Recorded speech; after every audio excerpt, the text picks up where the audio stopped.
Hello students. बेटा last lecture में हमने डिस्कस कर लिया था, मीटर ब्रिज के बारे में डिस्कस कर लिया था। उससे पहले हमने जो डिस्कशन किया था वो व्हीटस्टोन ब्रिज के बारे में डिस्कशन किया था। And we discuss that meter bridge is the practical application of Wheatstone bridge. Now अब हमारे पास एक डिवाइस आती है that is known as the potentiometer. आप लोगों ने वोल्ट मीटर के बारे में सुना होगा। वोल्ट मीटर हमारे पास एक ऐसी डिवाइस होती है, ऐसा इंस्ट्रूमेंट होता है जिसके बीच में वी लिखा होता है, यहाँ पे जीरो होता है और यहाँ पे 10 वोल्ट या 15 वोल्ट या 25 वोल्ट ऐसा होता है। ये हमारे पास पॉइंटर होता है।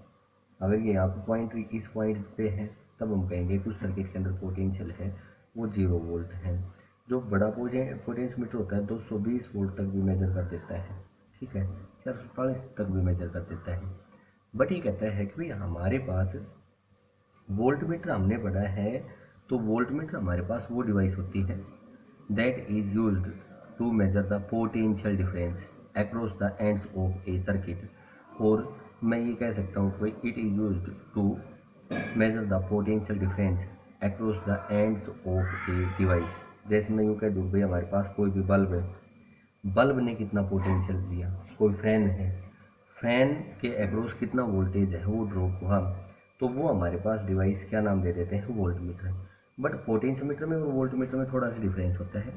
पोटेंशियोमीटर ये कहता है कि भाई हमारे पास एक्यूरेटली रीडिंग लेने के लिए जिस डिवाइस का यूज़ करते हैं that is known as the potentiometer. It approximately gives the exact value, but voltmeter does not gives us the exact value. ठीक है, अब देखो हमने बताया पोटेंशियोमीटर है, वो हमारे पास क्या होता है भाई, व्हाट इज पोटेंशियोमीटर। पोटेंशियोमीटर हमने बताया कि भाई it is a device which is used to measure the potential difference across the ends of a conductor और इन ए सर्किट। दूसरी बात मैंने बताई कि भाई पोटेंशियोमीटर की जगह हम वोल्ट मीटर यूज कर सकते हैं। Yes, we can use the voltmeter, but potentiometer gives us the exact value. But voltmeter है, ये हमारे पास एग्जैक्ट वैल्यू का मेजरमेंट नहीं करता। It is not used, it does not measures the exact value. ठीक बेटा। उसके बाद हमारे पास आता है प्रिंसिपल आता है, और प्रिंसिपल है ये कहता है कि भाई ये हमारे पास उस फैक्ट के ऊपर बेस्ड है that potential drop across any portion of circuit is directly proportional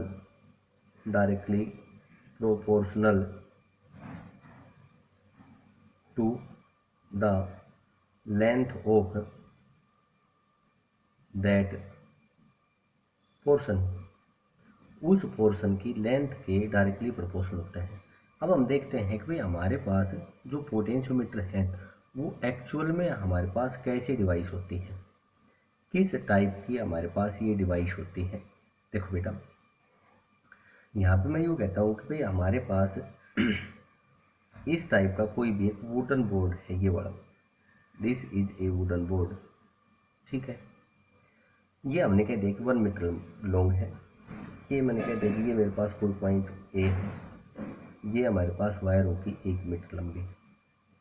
उसके बाद इस पॉइंट पे ये वाली वायर होगी, ये वाला 1 मीटर लंबी और वायर होगी, ये वाली।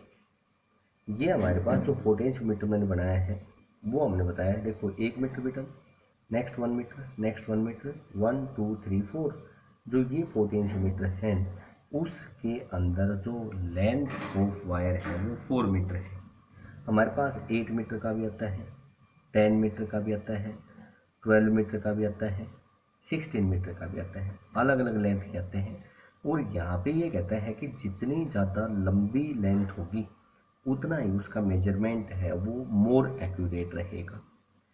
यहाँ पे क्या होगा, इस पॉइंट के ऊपर, ये पॉइंट हमने कह दिया ए, इसके ऊपर हमने क्या किया, गैलोमीटर कनेक्ट किया और गैलोमीटर के साथ हमने चौकी कनेक्ट कर दी। अब बेटा देखो, इस ये एक्सिलरी सर्किट होगा, ये हमारे पास कोई की होगी, बैटरी होगी, ये की होगी। यहाँ पे मैंने क्या दिया कि भाई रियोस्टेट है या वेरिएबल रजिस्टर है, इसको हमने पॉइंट ए के साथ कनेक्ट किया है। जैसे आप बेटा की को कनेक्ट करोगे ना तो सर्किट में से करंट फ्लो करना स्टार्ट करेगा। This cell is known as the driver cell. ये सेल है, ये हमारे पास ड्राइवर सेल हो।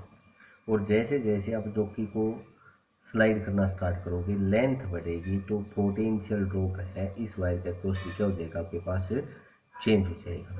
तभी तो ये बताया है कि भाई potential drop across any portion of the circuit is directly proportional to length of that portion of the circuit. उस पोर्शन की लेंथ के डायरेक्टली प्रोपोर्शनल होगा। अब मैं ये भी कह सकता हूँ कि V directly proportional to L, और we can say that V directly proportional to L।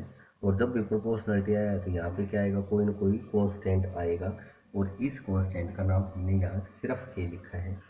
बेटा आप देखो, मैंने मान लिया कि भाई इस वायर का कोई भी पोर्शन ले लिया, AB पोर्शन ले लिया, और जो AB पोर्शन लिया है उसकी लेंथ हो कितनी है L। इसमें से करंट कितना फ्लो किया, I।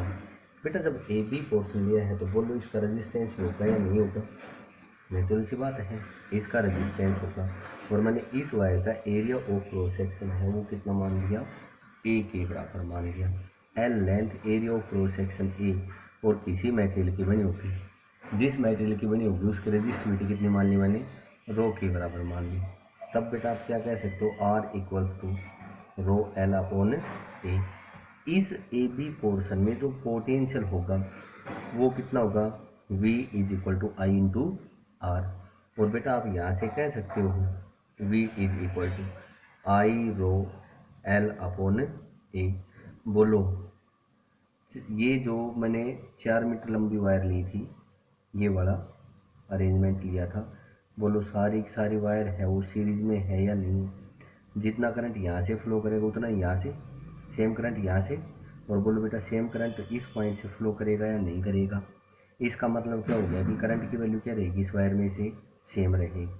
और जो भी वायर ली है उसका बोलो बेटा एरिया ऑफ क्रॉस सेक्शन है वो भी सेम रहेगा, करंट भी सेम रहेगा।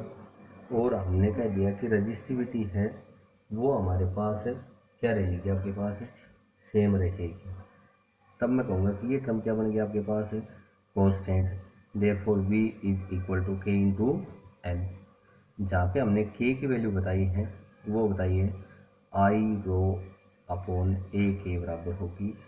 This is known as the principle and this K is known as potential gradient. इसको हमने जो नाम दिया वो क्या नाम दे दिया, पोटेंशियल ग्रेडियंट का नाम दे दिया। तब बेटा मैं यहाँ से कह सकता हूँ पोटेंशियल ग्रेडियंट क्या होगा आपके पास, K अपॉन L के बराबर होगा। और कोई भी वायर गिवन होगी उस वायर के लिए, उस पोटेंशियोमीटर के लिए हमारे पास K की वैल्यू है वो क्या रहेगी आपके पास, फिक्स रहेगी। This is the principle. ठीक है, अगर यहाँ से देखो एरिया बढ़ाते हैं तो K घटता है, और अगर हमारे पास एरिया घटाते हैं तब हमारे पास K की वैल्यू क्या हो जाएगा आपके पास, चेंज होगी। ठीक है, ये तो हमने बताया, इसका प्रिंसिपल बताया है। आगे हमारे पास बेटा इसकी आती है applications of potentiometer. Application, practical applications हैं। देखो 2 एप्लीकेशन पढ़ेंगे हम इसकी, 2 एप्लीकेशंस हैं। पहली एप्लीकेशन हम पढ़ेंगे कि पहली एप्लीकेशन हमारे पास होगी to compare EMF of 2 given cells. कोई भी 2 गिवन सेल्स हैं उनका EMF है वो हमें क्या करना है, वही कंपेयर करना है। अब देखो इसका सर्किट डायग्राम देखो बेटा, मैं इतना लंबा नहीं बना रहा, यहाँ पे शॉर्टकट में बना रहे हम। ये मैंने कह दिया ये A पॉइंट है, this is the B point. जो पोटेंशियोमीटर की वायर है वो लॉन्ग वायर ली है, 4 मीटर 6 मीटर 8 मीटर 10 मीटर जितनी भी है। उसके बाद यहाँ से हमने कह दिया कि इधर हमारे पास रियोस्टेट होगा, this is the key and this is the battery, ये हमारे पास बैटरी होगी, ये बैटरी है, ये पॉजिटिव टर्मिनल मान लेते हैं। ये हमने कह दिया कि हम इसे नेगेटिव टर्मिनल की साइड में कनेक्ट करेंगे, ये की कह दी, ठीक है। जैसे भी की कनेक्ट करोगे तब हम कहेंगे कि इस पोटेंशियोमीटर वायर में से करंट है वो फ्लो करेगा, and this cell is known as the driver cell. इस सेल का नाम जो दिया है वो हमने ड्राइवर सेल का नाम दिया है। अब जिन सेल्स का ईएमएफ कंपेयर करना है, ये मैंने कह दी ये पहली सेल है, ये मैंने कह दी कोई दूसरी सेल है, इसका ईएमएफ है E1 है, इस सेल का ईएमएफ E2 है। ये कोई की बताई मैंने K1, ये दूसरी की बता दी K2, और यहाँ से हमने इनको एक गैलोमीटर के साथ कनेक्ट कर दिया। This is the galvanometer G। बेटा एक बात बताओ आप, मैं यहाँ से ये कहता हूँ कि जैसे इस की को कनेक्ट किया K1 को, K2 ओपन है, सबसे पहले मैंने पॉइंट कहा कि K1 is closed and K2 open. When I close the key K1 then, अब बताओ बेटा सेल E1 वर्किंग में है या E2? E1 वर्किंग में है, और जैसे मैंने चौकी को स्लाइड करना स्टार्ट किया तब मैंने मान लिया कि भाई ये बैलेंसिंग लेंथ दिखाती है at any point J1 and it is at a length L1। बेटा पोटेंशियोमीटर का प्रिंसिपल क्या कह रहा था? पोटेंशियल ड्रॉप किसी पोर्शन के अक्रॉस किसके बराबर होगा? K into L. K is the potential gradient, therefore for cell E1 is equal to K into L1। ये इक्वेशन नंबर कह दी एक, ठीक है बेटा। अब मैं कहता हूँ कि K1 को तो डिस्कनेक्ट कर दिया और K2 को क्या कर दिया? कनेक्ट। K2 क्लोज कर दी एंड K1 इज ओपन। तब आप बोलो E2 cell is in working, और जैसे ही जॉकी को मैं स्लाइड करूँगा तब मैंने मान लिया कि भाई बैलेंसिंग पॉइंट है वो J2 पॉइंट किया जाता है eight a distance L2। Therefore E2 बराबर K L2। This is equation number 2। बेटा दोनों को डिवाइड कर लो, 1 divided by 2, E1 upon E2 is equal to K L1 upon K E1 upon E2, L1 upon L2 के बराबर आ गया। This is the method to compare the EMF of two cells. दो सेल्स थी, उनके EMF को हमने क्या किया? यहाँ पे कंपेयर किया है। बेटा यहाँ पे एक चीज़ और देखो कि अगर मैं आपसे यूँ कहूँ कि जो ड्राइवर सेल है उसका EMF हमारे पास कम है, और ये सेल है ये सेकेंडरी सेल कहलाती है। This is also secondary cell and this is also secondary cell, और सेकेंडरी सेल है उसका EMF हमारे पास जाता है, तब हम कहेंगे कि भाई हमारे पास कोई भी बैलेंस पॉइंट नहीं आकर करेगा। We does not find any balance point within the wire. Wire के अंदर हमारे पास कोई भी बैलेंस पॉइंट नहीं होगा। क्यों नहीं होगा भाई बैलेंस पॉइंट? क्योंकि यहाँ पे हमने बताया है इस सेल का EMF कम और इन सेल्स का EMF क्या बताया हमने? ज़्यादा बताया। और जैसे हम कहेंगे भाई जब इनका EMF हमारे पास ज़्यादा है तब हम कहेंगे कि जो प्राइमरी सर्किट है उसमें करंट फ्लोइंग कम होगा, और करंट फ्लोइंग कम होगा तब हम कहेंगे कि जैसे ही करंट फ्लोइंग इसमें हमारे पास कम होगा तब हम कहेंगे पोटेंशियल हमारे पास किसके बराबर होगा? I इंटू आर के बराबर होगा। आर तो इसका कोई ना कोई फिक्स रेजिस्टेंस होगा, और हम कहेंगे कि इसके ऊपर बैलेंस पॉइंट ऑब्टेन नहीं होगा। देयरफॉर ड्राइवर सेल है उसका EMF ज़्यादा होना चाहिए as compare to the secondary cells, ठीक है। कई बार क्या कहता है कि अगर मैं इस रियोस्टेट का रेजिस्टेंस, देखो मैं इसको यहाँ से बताता हूँ, यहाँ तक कोई डाउट? अब मैं क्वेश्चन कर रहा हूँ इसके अंदर, बेटा ध्यान से देखोगे इसको। मैं ये कहता हूँ कि मेरे पास ये कोई एक सेल है जिसका EMF E1 है, केवल EMF E1 है as shown in the figure, ठीक है बेटा। अब मैं ये कह रहा हूँ कि भाई आपको ये गैलोमीटर है, मैंने आपको बताया कि अगर इस रियोस्टेट के रेजिस्टेंस को मैं इंक्रीज कर देता हूँ तब ये कहता है कि बैलेंस पॉइंट है वो कौन सी साइड में शिफ्ट होगा, in which direction the balance point will shift, it will shift towards A और it will shift towards B. अब देखो बेटा, अगर ये मैंने इंक्रीज कर दिया, एक बार इसको हटा लो, मैं कहूँगा कि जो करंट फ्लोइंग होगा प्राइमरी सर्किट में वो ई अपॉन आर के बराबर होगा। अब हमने रियोस्टेट की वैल्यू क्या करी, इंक्रीज करी। बेटा रियोस्टेट की वैल्यू इंक्रीज करेंगे तो करंट फ्लोइंग क्या होगा, डिक्रीज होगा। ठीक है, करंट फ्लोइंग डिक्रीज हो गया। अब देखो इस वायर का कोई ना कोई रेजिस्टेंस पर यूनिट लेंथ होगा। ठीक है, इस सेल का ईएमएफ ई या वी के बराबर है और V इज इक्वल टू हमारे पास किसके बराबर होगा, I इंटू आर, ये होगा। R is the resistance of that portion. बेटा जब हमने ये कहा है कि I की वैल्यू घटी है तो इस V को सेम रखने के लिए बोलो हमारे पास R1 बढ़ाना पड़ेगा या नहीं, और R1 हमारे पास क्या होगा, R1 is equal to R upon L के बराबर होगा। R क्या है कि R1 is equal to R into L, small r है रेजिस्टेंस पर लेंथ, और मैंने आपको क्या बताया है कि जैसे ये घटा है तो इसको क्या करना है, इंक्रीज करना है। R तो ये फिक्स रहेगा, इसका मतलब L भी क्या करना पड़ेगा, इंक्रीज करना पड़ेगा। That is the balance point will shift towards the point B। दोबारा देखो इसको, मैं ये बता रहा था कि रियोस्टेट की वैल्यू हमने इंक्रीज करी है, we increases the value of rheostat. बेटा रियोस्टेट की वैल्यू इंक्रीज करी तो इसका मतलब रेजिस्टेंस बढ़ा, और रेजिस्टेंस बढ़ा तो इस प्राइमरी सर्किट में से करंट फ्लोइंग है वो डिक्रीज हुआ। इस सेल का ईएमएफ तो फिक्स है, E1 इज इक्वल टू इस वायर में से करंट फ्लोइंग इनटू उस पोर्शन का रेजिस्टेंस। और मैंने मान लिया यहाँ पे जब बैलेंसिंग पॉइंट आ गया तो R1 इज इक्वल टू, बोलो R इंटू एल के बराबर होगा या नहीं। मैंने बताया कि करंट डिक्रीज हुआ है देन R1 की वैल्यू क्या होनी चाहिए आपके पास है, इंक्रीज होनी चाहिए। सिंपल सी बात है, E1 फिक्स रखना है, और R1 can only be increased if we increase the value L, that is balance point will shift towards the point B।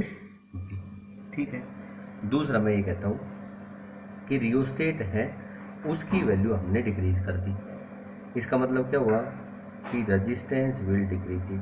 और बेटा जब रेजिस्टेंस सर्किट में से घटेगा तब हम कहेंगे करंट फ्लो की वैल्यू क्या होगी आपके पास, इंक्रीज होगी। नाउ अगेन देखो A1 is equal to I into R1, और I इंक्रीज हुआ है तब R1 क्या होना चाहिए, डिक्रीज होना चाहिए। R1 is equal to R into L, और जब हमने कह दिया कि R1 डिक्रीज होगा, कब डिक्रीज हो सकता है, जब L क्या होगा आपके पास, डिक्रीज होगा। Therefore the balance point will shift towards the point A की साइड में हमारे पास शिफ्ट होगा। ठीक है, एक सिंपल सी बात याद रखनी है, अगर ये रियोस्टेट की value बढ़ाओगे then it will shift towards B, and if this resistance will decreases then it will shift towards the point A। ये तो पहली एप्लीकेशन थी बेटा। सेकंड एप्लीकेशन आती है, सेकंड एप्लीकेशन ये कहता है भाई टू कंपेयर द, पहले तो थी to compare the EMF of a cell, दूसरी हमारे पास आती है to find the internal resistance of a cell, internal resistance of cell. Internal resistance है वो हमें ऑब्टेन करना है। देख बेटा ये मैंने कोई भी एक सेल मान ली, इसका इंटरनल रेजिस्टेंस मैंने कह दिया स्मॉल r, इसको कनेक्ट कर दिया through an external register of resistance capital R, and this is an की थ्रू ए की K1। बेटा यहाँ पे गैलोमीटर कनेक्ट कर रखा है, this is a galvanometer G। Now ये मैंने मान लिया पहले बैलेंसिंग लेंथ आ गई। देखो बेटा एक्सिलरी सर्किट है, this is the cell E1 जो हमारे पास क्या करती है, इसको चालू करती है, ड्राइवर सेल बोल देते हैं इसको। की को कनेक्ट करोगे करंट फ्लो सर्किट में इस फ्लो करेगा। अब मैं कहता हूँ कि की K1 है ये हमारे पास ओपन है, K1 इज ओपन। बेटा की K1 ओपन है तब बताओ क्या इस आर में इस करंट फ्लो करेगा? नहीं करेगा। इसके अगर कोई पोटेंशियल ड्रॉप नहीं होगा, और जब कोई पोटेंशियल ड्रॉप नहीं होगा तो हमने मान लिया बैलेंसिंग लेंथ L1 पॉइंट पे है, तब we get E1 is equal to KL1। Now मैं कहता हूँ कि जैसे ही की K1 को हमने क्लोज कर दिया, and as we close the key K1, बेटा कुछ करंट इसमें से फ्लो करेगा, दैट इज इसके अक्रॉस जो पोटेंशियल ड्रॉप होगा वो किसके बराबर आ गया? V के बराबर आ गया। एंड जो V की वैल्यू आएगी वो हमारे पास किसके बराबर आएगी? KL2 के बराबर आएगी। यही आएगी बेटा। नाउ इक्वेशन 1 को डिवाइड कर दो इक्वेशन नंबर 2 से, we get the balancing length at point J2 and it is at a distance L2। E upon V equals KL1 upon KL2। K से K कैंसिल आउट हो गए, we get E upon V is equal to L1 upon L2 के बराबर। यही होगा बेटा। आगे हमने एक पढ़ा था शुरू में, जैसे सेल के बारे में डिस्कस किया था, then we study the potential drop, potential terminal potential is E minus I into R. और बेटा यहाँ से हमने आई आर की वैल्यू निकाली थी, तब ये आई थी E minus V, and R is equal to E minus V upon I, as V बराबर आई आर। यही था बेटा। आई की वैल्यू निकाल लो, V अपॉन आर। आई की वैल्यू यहाँ पुट कर ले, we get R is equal to E minus V upon V into किसके बराबर आया?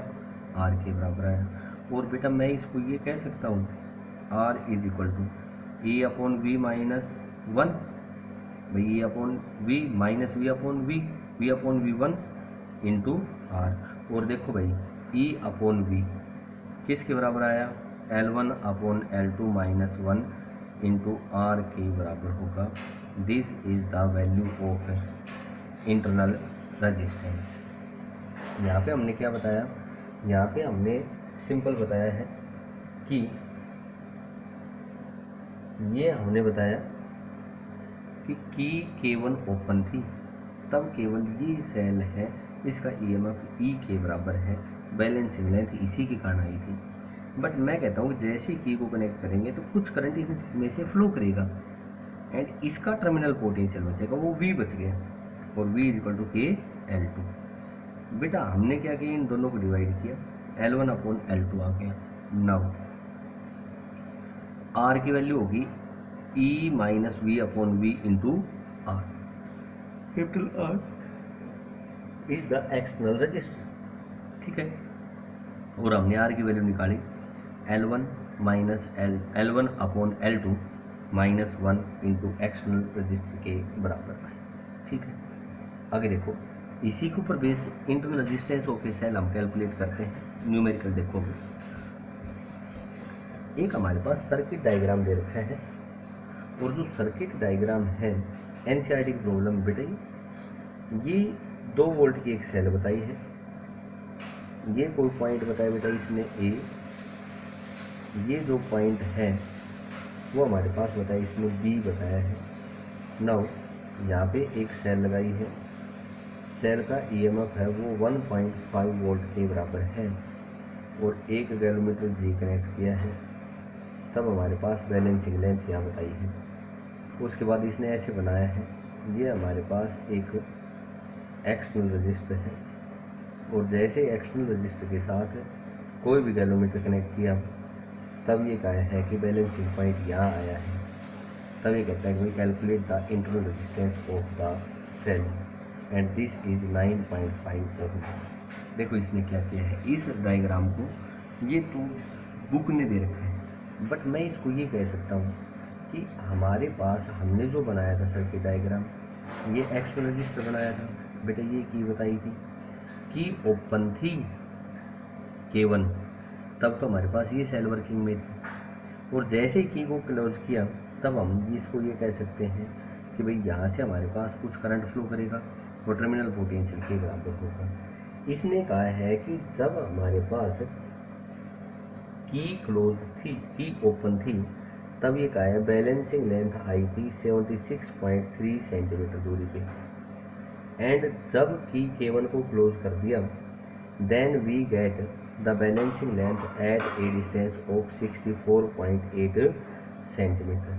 तब ये क्या है, determine the internal resistance of the cell. बेटा ये सेल का EMF 1.5 वोल्ट, मैं यहाँ से कह दूँ कि E1 is equal to KL1 और E is equal to K की वैल्यू देखो कितनी है हमारे पास, E is equal to KL1, E की value 1.5 is equal to K into 76.5। ठीक है, जब एक्सटर्नल रजिस्टर जोड़ दिया तब कहाँ पे आ जाती है, तब मैंने कह दिया कि इसका टर्मिनल पोटेंशियल कितना हो गया, V के बराबर हो गया। And V is equal to K into L2 64.8, that is L1 है 76.5 सेंटीमीटर, L2 64.8 सेंटीमीटर, और बेटा कैपिटल R कितना दे रखा है 9.5 ओम। क्या कैलकुलेट करना है, इंटरनल रजिस्टेंस। बोलो इंटरनल रजिस्टेंस का फॉर्मूला क्या आया था, L1 upon L2 minus 1 into capital R। ये डायरेक्ट यही तो फॉर्मूला आया था हमारे पास। We get R is equal to 76.5 upon 64.8 minus 1 into R की वैल्यू 9.8 और R is equal to 76.5 minus 64.8 upon 64.8 into 9.5। बेटा सब्ट्रैक्ट कर लो, कितना है ये 7, और ये आ गया 1, ये है 1.7 अपॉन 64.8 इंटू 9.5 ओम, और इसकी जैसे आप वैल्यू कैलकुलेट करोगे देन वी गेट 1.68 ओम के बराबर है। This will be the internal resistance of that cell.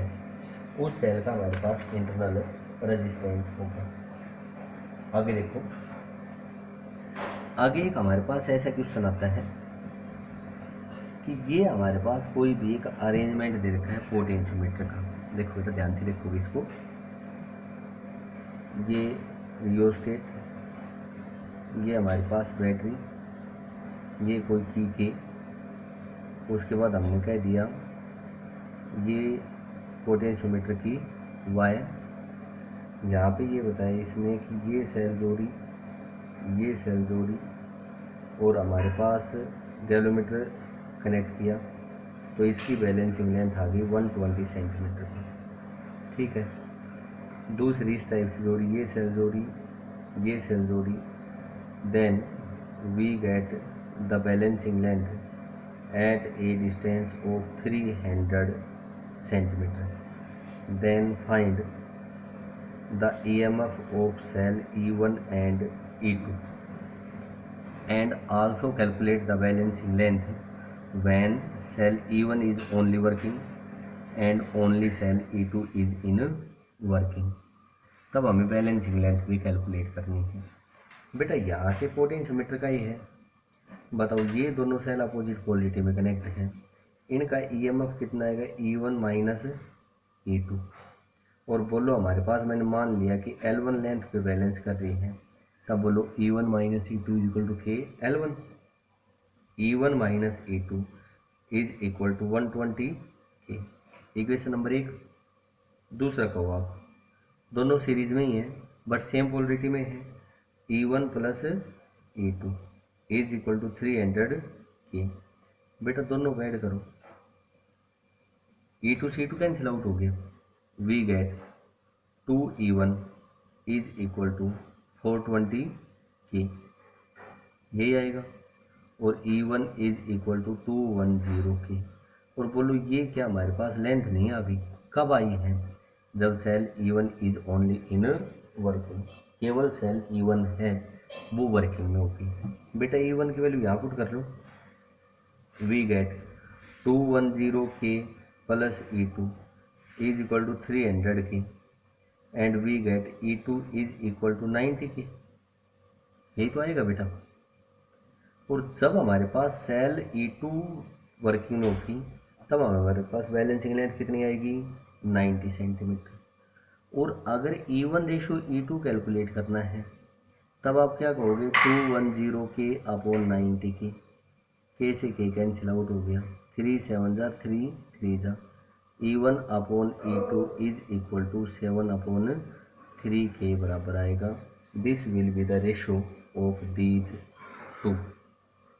Numerical में ऐसा दे रखा है, अपोजिट पोलरिटी में कनेक्ट कर रखे हैं और जब अपोजिट पोलरिटी में है तब हम कहेंगे E1 minus E2। Balancing length L1 पे के L1, E1 plus E2 balancing length 300 पे के L2 आ गया। बेटा दोनों को ऐड कर लिए, E1 की वैल्यू आई, E2 की वैल्यू आई और दोनों को क्या निकालना था अपने को रेशियो कैलकुलेट करना।